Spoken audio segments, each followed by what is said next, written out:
Police in Somalia say at least 10 people have been killed after a car bomb attack near a United Nations base in the capital, Mogadishu. There are reports of UN guards among the dead, and it is the armed group Al-Shabab which has told Al Jazeera it was behind the attack. We've got Al Jazeera's Hamza Mohamed with us here in the studio to talk. So you were just saying to me off camera that UN guards killed, confirmed?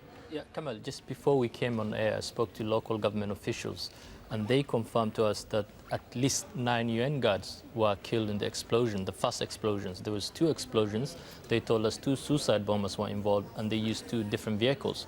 The first one was a truck filled with explosives, and it targeted the entrance of LADEN, which is home to the UN and African Union bases. So it appears that the first explosion was the one that targeted these UN guards. Right. Also, they said to us that 3 other people, they confirmed to us 3 other people who were civilians were killed in the explosions, and at least 5 were injured.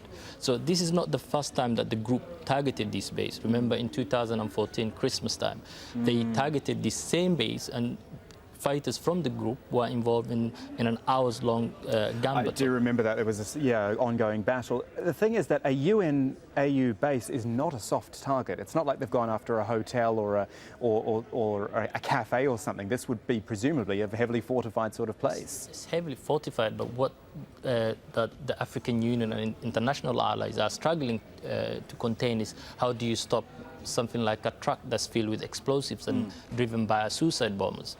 The second one also targeted a checkpoint that's manned by Somali government forces. But what we are told is that before the vehicle got to the checkpoint, it was the Somali forces were managed to puncture the tires, and that's when it exploded. I feel like with what's going on in Syria and ISIL and across the region that we've almost taken our eyes off Al-Shabab for a little while.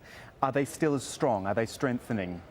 In a sense, Somalia is supposed to be holding elections in a couple of months' time, and it's somewhat fall off the news agenda because of what's happening in other parts of the world. And Al-Shabaab targeted this base, which is home to the African Union soldiers, that's also home to the UN embassy, the UN headquarters in Somalia. It's also home to foreign embassies, remember, including the British embassies. And what way to say that we are still here, we are still able to attack in the heart of the Somali capital. Exactly. Hamza, thank you so much for that update. Hamza Mohamed with us.